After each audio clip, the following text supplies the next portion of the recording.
32 লক্ষ টাকায় তৈরি শুশুনিয়ার সুদৃশ্য দুই কটেজ এখন দুষ্কৃতীদের আখড়ায় পরিণত হয়েছে। পর্যটনের উন্নয়নের লক্ষ্যে 2013-14 অর্থবর্ষে শুশুনিয়া পাহাড়ের কোলে প্রায় 32 লক্ষ টাকা খরচ করে তৈরি করা হয়েছিল দুটি কটেজ।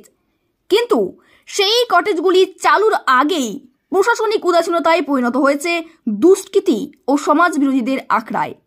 প্রশাসনিক এই টালবাহানা নিয়ে শুরু হয়েছে রাজনৈতিক চাপানোতর। দীর্ঘদিন ধরে তো এই বাড়ি দুটো এরকমই পড়ে আছে। সরকারিভাবে তৈরি একটা সম্পত্তি নষ্ট হচ্ছে। অবশ্যই সরকারের তরফ থেকে এটার কিছু একটা উদ্যোগ নেওয়া উচিত।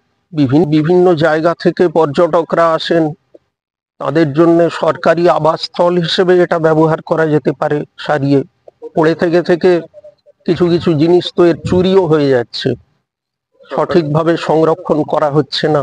তো যে কোনো জায়গায় ফাঁকা পড়ে থাকলে সেই সম্ভাবনা থাকেই।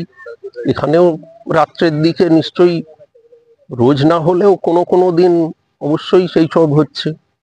নামহীন, গোত্রহীন, বংশহীন অবস্থায় পড়ে আছে এবং যে সরকারটা চলছে বর্তমান সরকার, এই সরকারের উদ্দেশ্যই হচ্ছে টাকাটাকে কোনোভাবে খরচ করা এবং সিন্ডিকেটের মাধ্যমে আবাসন তৈরি করা এবং লুট চালানো।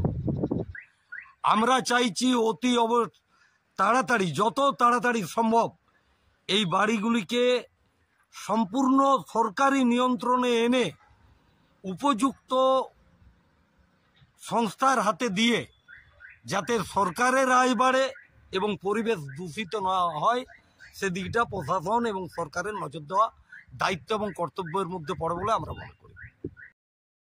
কি বলবেন? আপনাদের মাধ্যমে খবর পেলাম, আমরা যত দ্রুত সম্ভব জেলা পরিষদ থেকে যেভাবে ব্যবস্থা নেওয়া দরকার আমরা ব্যবস্থা নিচ্ছি এবং তার সঙ্গে যদি কোনো অসামাজিক কাজকারবার ওখানে চলছে তাহলে আমরা লোকাল থানাকেও জানাচ্ছি যাতে সেখানে একটু নজরদারি চালায়। কখনোই এটা কাম্য নয় এবং আমরা জেলা পরিষদের তরফ থেকে যত দ্রুত সম্ভব সেগুলোর খতিয়ে দেখে ব্যবস্থা গ্রহণ করব। এতদিন ধরে এই অবস্থায় কেন পড়েছিল? দেখুন, আমার তো জানা নেই, কারণ আমরা তো এই 6 মাস আমাদের বোর্ড তৈরি হয়েছে। তো কিছু কিছু ব্যাপার উঠে আসছে লোকালের তরফ থেকে, যখন আসছে সেটা আমরা খতিয়ে দেখে প্রয়োজনীয় ব্যবস্থা গ্রহণ করছি। এটাও যখন আমরা খবর পেয়েছি আমরা বসে আলোচনা করে ব্যবস্থা গ্রহণ করব।